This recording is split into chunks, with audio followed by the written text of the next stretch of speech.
My name is Daryl Kwao. Thanks for making a date once again. Now, former Securities and Exchange Commission boss Edouard Nantwi is questioning the minority over the decision to turn to the U.S. regulator on concerns with recent bond issued by government. The minority in Parliament has questioned the U.S. regulator petitioned the U.S. regulator to investigate how the government of Ghana handles the $2.5 billion bond sale. But Mr. Edouard Nantwi insists such complaints should have been filed with the regulator in the country. If anybody thinks that there has been an issue, any infringement in the securities market or the securities business in Ghana, it is the SEC Ghana who must deal with the complaint. My first reaction is that I don't think US SEC has anything to do with security issuance in Ghana. If there are any problems with security issuance in Ghana, the right forum is the SEC of Ghana and not SEC of US. But what we understand that this action was taken because of another party, Franklin Templeton, that also plays in the U.S. market, and they are accusing that company of insider trading and also the fact that there were conflict of interest, and that is why this petition by the minority has also been directed at the U.S. and they right to go this way because maybe their action or their response might be swift and faster compared to the Ghana Securities and Exchange Commission, which you were the former boss. Securities issued in this country are not regulated by U.S. securities laws. They are regulated by Ghanaian securities laws. So if you have any issue with securities that are being issued in Ghana, whether you have an issue with the issuer or a purchaser of the securities, it is the Ghana SEC which is the forum to handle it. You have no basis going to the U.S. SEC. USSC doesn't control securities issuance in this country. You don't control how we regulate our securities. It is the Securities and Exchange Commission of Ghana. All that I'm saying that if anybody has an issue with securities that has been purchased or sold in Ghana, it is a Ghanaian securities law that governs that security. So if you have an issue, the law is clear that every matter concerning securities, and our law defines securities to include government securities. So any issue concerning government securities, if you don't understand, if you want a complaint, it is the Ghana Securities and Exchange Commission, and not where the investor came from. The investor coming from US doesn't mean our laws are now, our rules are now going to be, the rules that will be applied is the US law. In fact, if you are issuing any securities in this country, your prospectus that you issue, you state categorically that if your laws, your home country laws forbid you to buy these securities, don't come and buy. If it doesn't forbid you, then you can come and buy. But if you buy, you subject yourself to the securities law of the local country.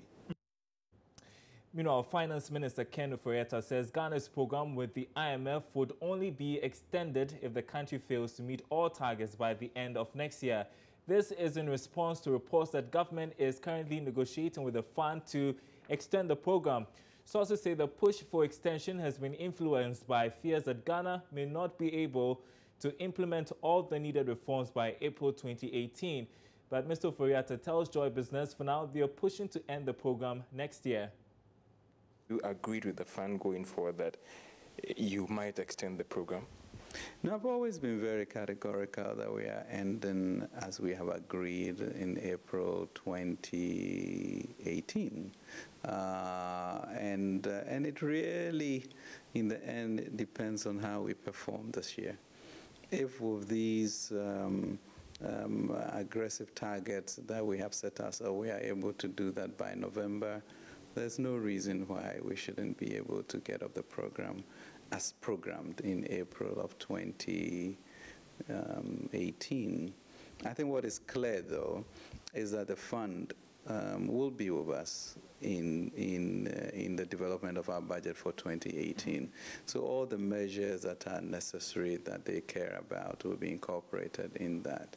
And we should be able to look at ourselves, look after ourselves with or without the fund.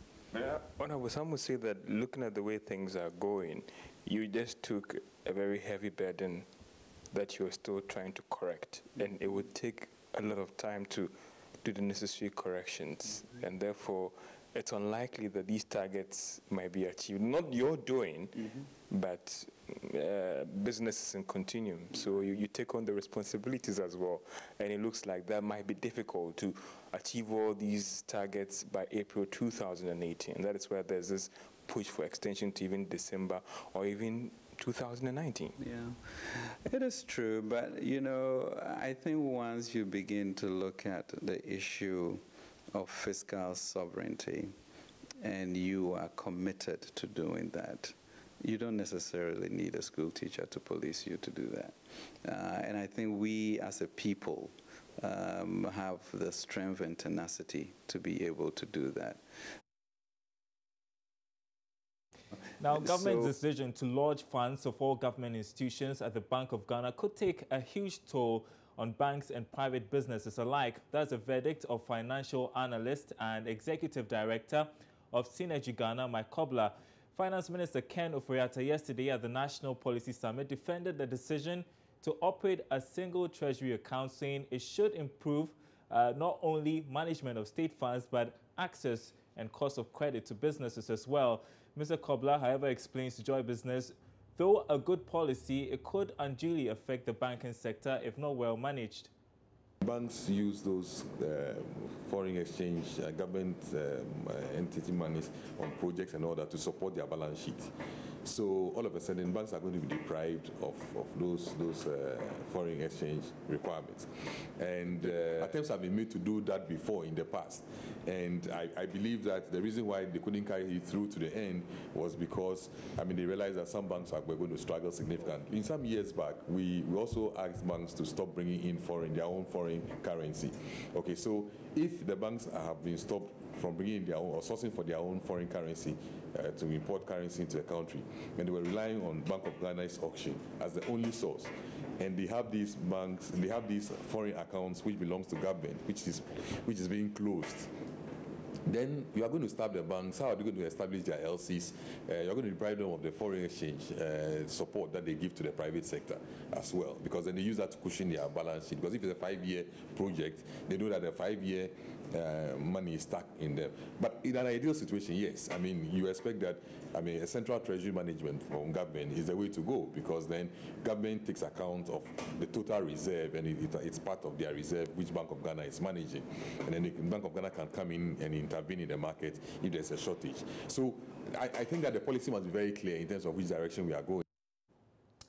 Financial institutions are being advised to partner telcos to be able to rope in more of the country's unbanked population in the mainstream banking sector. Despite the influx of many commercial banks in Ghana's banking space, about 70% of the population still remains unbanked.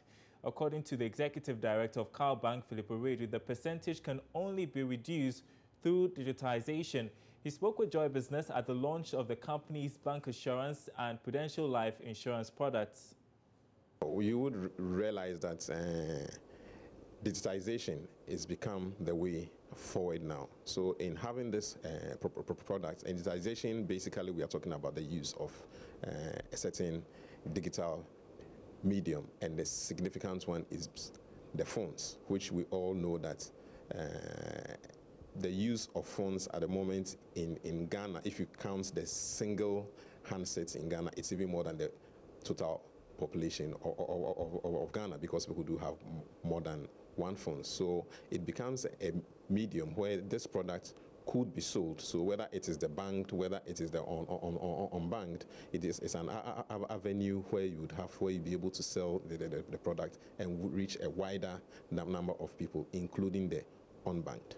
In terms of visibility by a larger number of people, these products will be visible to them, and we'll be able to sell it to them for them to be able to take it up, thereby ensuring that there's a higher level of penetration when it comes to insurance products. Let's turn to the energy sector now, and government has expressed concern about what it says is a huge distribution losses suffered by the Electricity Company of Ghana, ECG, and the Northern Distribution Company, NETCO. ECG currently loses 21% of power received and is now operating with a working capital of negative 2 billion cedis.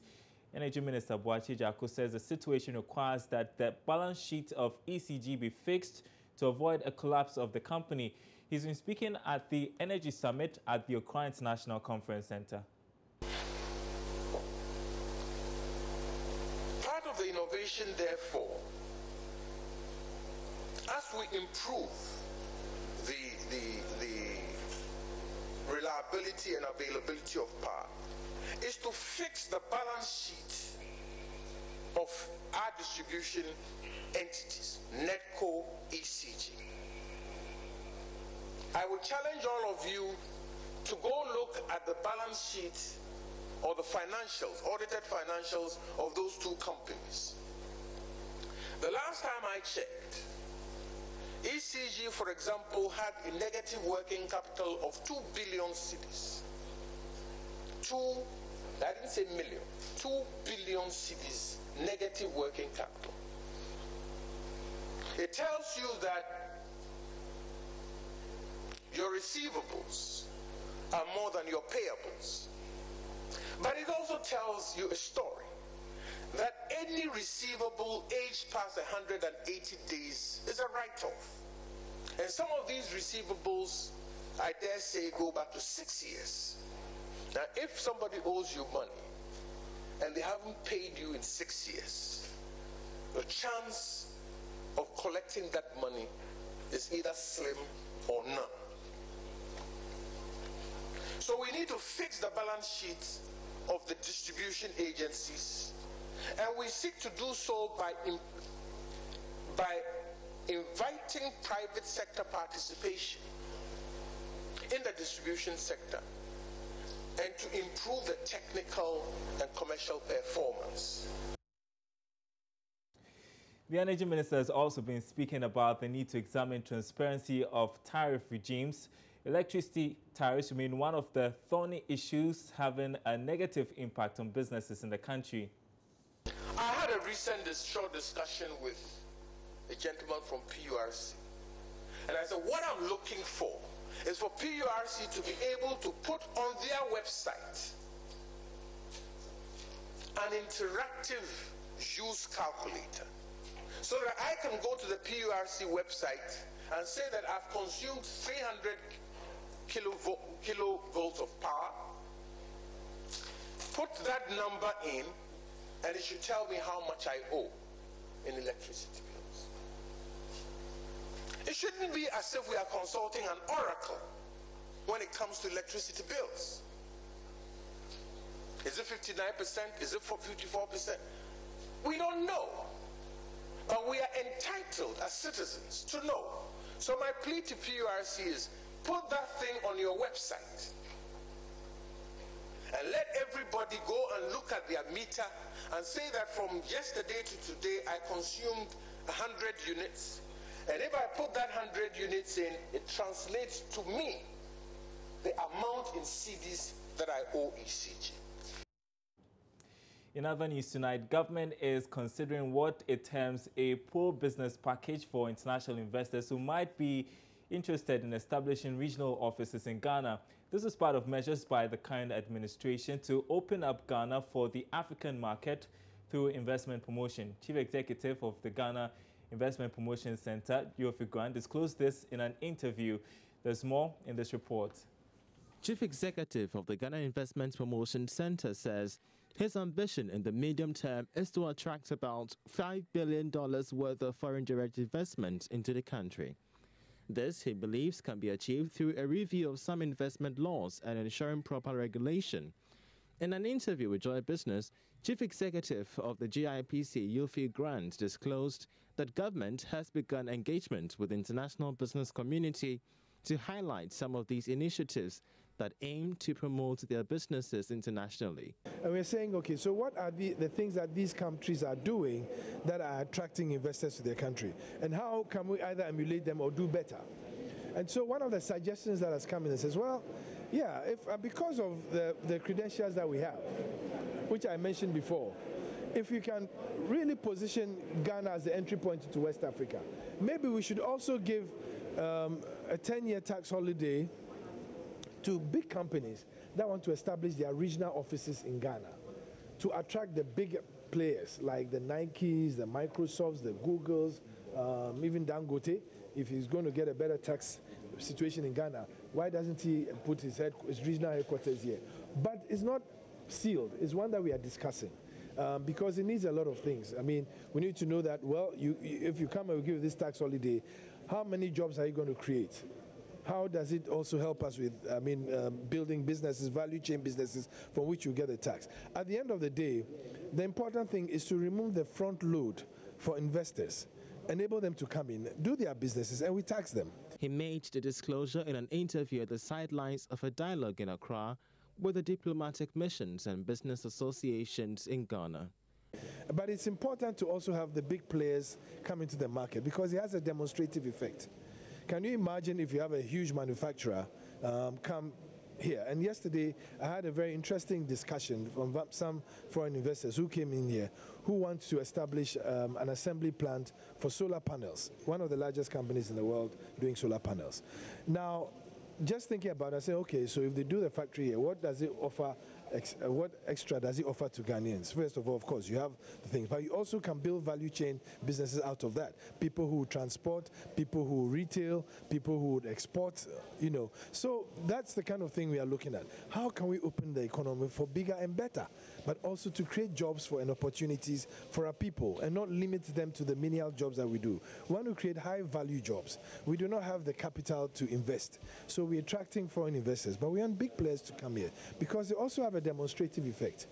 Yofi Grant also disclosed that some international manufacturing firms have begun talks to take advantage of government's business environment to expand their operations. The meeting forms part of a series of strategic stakeholders engagement the Center has planned this year to solicit views to make the Ghanaian business environment very competitive. Now, the Association of Ghana Industries has welcomed the decision by government to reserve about 70% of all public contracts to local firms in Ghana.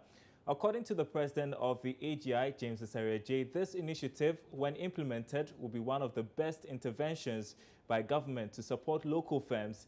In an interview with Joy Business, James Asare-J lauded the idea and said it needs to be embraced by all well-meaning Ghanaians. There's a need for deliberate effort to grow small and medium-scale enterprises belonging to Ghanaians. And for that matter, making sure that we move them from micro to small to medium and large-scale businesses. Now, let us understand that we cannot wish that these things will happen, except when government works at it. In every economy, you would see that governments have really made efforts, in trying to ensure that certain specific dispensations are given to local businesses for them to grow. And looking at the challenges that the economy has had in the past 4 or so years, the only thing that we can really resuscitate and grow local businesses, particularly industry and manufacturing, is government prosecuting some discriminatory policies in favor of indigenous businesses. Of course, talking about high interest rate now, borrowing above 35%. High energy costs when we are competing with economies where cost of power is between 3 and 5 cents per kilowatt hour. Here we are doing beyond 21 cents per kilowatt hour. Now, not to talk about depreciation of the currency as we've witnessed not long ago. Now, these are all challenges, that really, affected the capacity of local businesses to grow. Now, if you have a situation where you have about 80 to 85% of all credit, advanced by commercial banks are short-term, not exceeding 12 months. How would businesses, especially manufacturing, be able to retool and expand? So it is in the right direction for government to say that all government contracts, 70% of that will be reserved for Ghanaians. And that is really advancing the cause of local content. And we believe that, AGI is in very much support of that. You're watching Business Live. We are taking a short break. We'll be right back with more.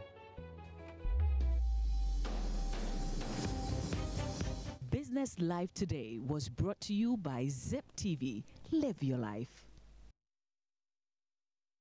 Our lives are full of firsts. First friend. First love. First suit. And now, Zip TV Club is your first choice for a video subscription service. That's good. Available on your mobile or tablet. Really? On the go or at home. Unbelievable. With unlimited access to thousands of hours of entertainment, you can rewind the good bits, fast forward the scary bits, even pause and continue watching later. I'm back. You'll never miss a second. Prepare to take a great leap forward. Zip TV Club has award-winning TV series, all-time favorite films, and enough kids programs to keep your children suspiciously quiet. Are these your kids?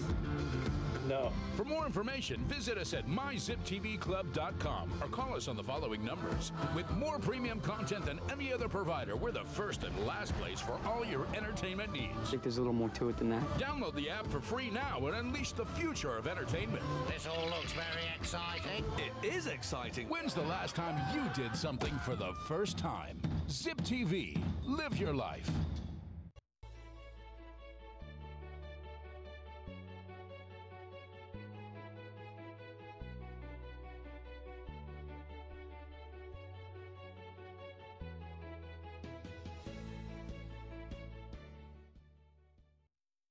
Welcome back. Now, government through the Agric Ministry is coming up with a new reform to make cashew a leading cash crop in the country aside from cocoa.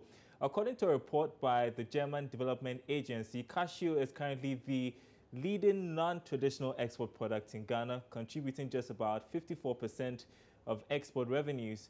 Deputy Agric Minister William Ejapon Kweto tells Joy Business the ministry is setting up a cashew development project which will equip farmers with the needed research tools to improve yields and quality of cashew nuts by 2020.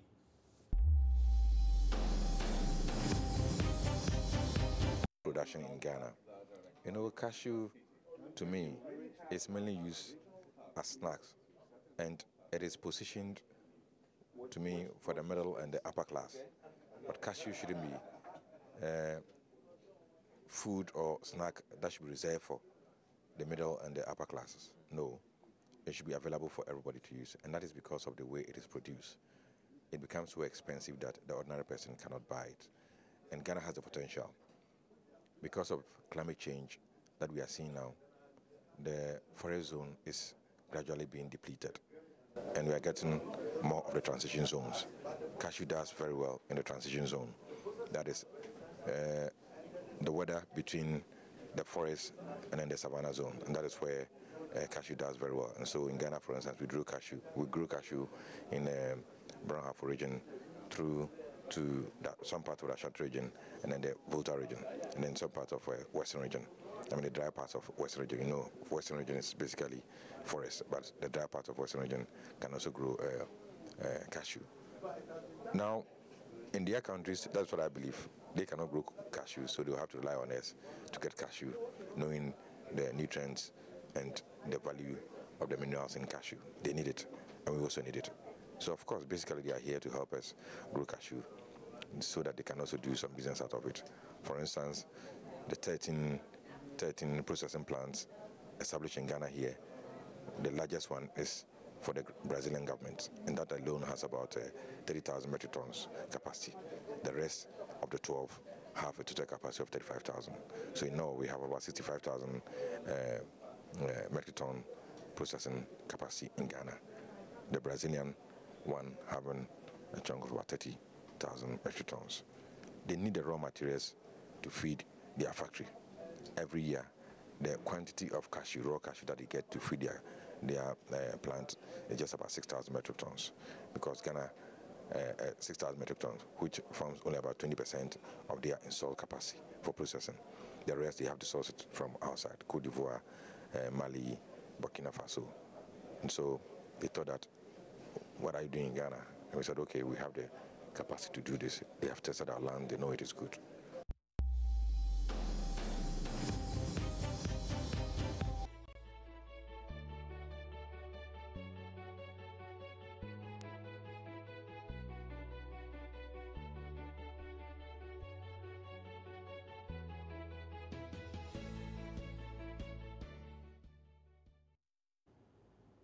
And that's our program tonight. Thanks for watching. My name is Darryl Carl. We'll see you same time tomorrow.